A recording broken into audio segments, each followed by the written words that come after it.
Big boss का कल का एपिसोड अब तक का सबसे बड़ा धमाका लेकर आएगा। बिग बॉस की प्रेस कॉन्फ्रेंस ने पूरे घर को हिलाकर रख दिया है। मीडिया ने हर कंटेस्टेंट से तीखे सवाल किए, लेकिन इस बार का फोकस था करणवीर मेहरा और विवियन डिसेना। जो सवाल पूछे गए और जो जवाब दिए गए, उन्होंने पूरे घर के समीकरण पलट कर रख दिए। क्या करणवीर की सफाई ने सबको मना लिया? क्या विवियन का गुस्सा उन पर भारी पड़ा? अंत तक जुड़े रहिए, क्योंकि जो खुलासा हम करने वाले हैं वो आपके होश उड़ा देगा। अगर आप चाहते हैं कि आपके फेवरेट कंटेस्टेंट्स इस तूफान से बचें, तो इस वीडियो को लाइक करें, चैनल को सब्सक्राइब करें और बेल आइकन जरूर दबाएं। अब शुरू करते हैं। करणवीर पर सवाल, आपकी स्ट्रैटेजी दोस्ती या सिर्फ फायदा? मीडिया ने सबसे पहले निशाना साधा करणवीर मेहरा पर। उनसे पहला सवाल ही ऐसा था जिसने पूरे घर को चौंका दिया। करण, आप चूम के साथ हमेशा दिखते हैं, क्या ये दोस्ती असली है या सिर्फ गेम की स्ट्रैटेजी? करणवीर का जवाब थोड़ा रक्षात्मक था। मैं चूम को अपनी सच्ची दोस्त मानता हूं। ये सिर्फ गेम के लिए नहीं, बल्कि हमारी बॉन्डिंग वाकई में मजबूत है। मीडिया का दूसरा सवाल और तीखा था, अगर ये दोस्ती इतनी मजबूत है तो आप शिल्पा को क्यों इग्नोर करते हैं? क्या आपको लगता है कि शिल्पा का गेम कमजोर है? करणवीर थोड़ा बौखलाते हुए बोले, शिल्पा मेरी दोस्त है, लेकिन वो कई बार गलत फैसले लेती हैं। मैं हमेशा सही का साथ देता हूं, और अगर उनकी स्ट्रैटेजी मुझे सही नहीं लगती तो मैं उसका समर्थन नहीं करता। सबसे विवादित सवाल, करण, आपने रजत पर पिछले हफ्ते गुस्से में कहा था कि वो प्लान बनाकर दूसरों को धोखा देता है, लेकिन खुद आपने कई बार अपने दोस्तों को नॉमिनेशन में बचाने के लिए झूठ बोला है। इस पर क्या कहना है? करणवीर ने गुस्से में कहा, मैंने कभी किसी को धोखा नहीं दिया। हाँ, मैंने अपने दोस्तों को बचाने के लिए गेम खेला है, लेकिन उसमें कुछ भी गलत नहीं है। ये शो है और यहाँ हर कोई खुद को बचाने की कोशिश करता है। करणवीर के बाद बारी आई विवियन डिसेना की। मीडिया का पहला सवाल ही बेहद विवादित था। विवियन, क्या आपको नहीं लगता कि आप अविनाश और ईशा को सिर्फ इसलिए अपने करीब रखते हैं ताकि वो आपके लिए टास्क में काम करें?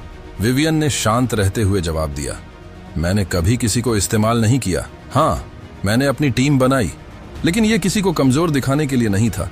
मैं अपने दिल से रिश्ते बनाता हूँ। लेकिन मीडिया ने पीछा नहीं छोड़ा। अविनाश ने आपको कई बार पॉइंट किया है कि आप सिर्फ अपने लिए सोचते हैं। ईशा ने भी कहा कि आप हमेशा खुद को सही दिखाने की कोशिश करते हैं। क्या आपको लगता है कि आप अपने दोस्तों को धोखा दे रहे हैं? विवियन ने इस पर थोड़ा गुस्से में कहा, अगर अविनाश और ईशा को मुझसे कोई दिक्कत है तो उन्हें मुझसे आकर बात करनी चाहिए थी। मैं उनके खिलाफ कभी नहीं गया, लेकिन अगर वो मेरी पीठ पीछे बात कर रहे हैं तो ये उनकी गलती है। ईशा पर नागिन वाला सवाल। मीडिया ने विवियन की बातों के बाद ईशा पर सीधा हमला किया। ईशा, आप हमेशा विवियन के साथ दिखती हैं, लेकिन क्या यह सच नहीं है कि आपने उनकी पीठ पीछे उनकी चुगली की और उनका इस्तेमाल किया? ईशा ने सफाई दी, मैंने कभी किसी का इस्तेमाल नहीं किया।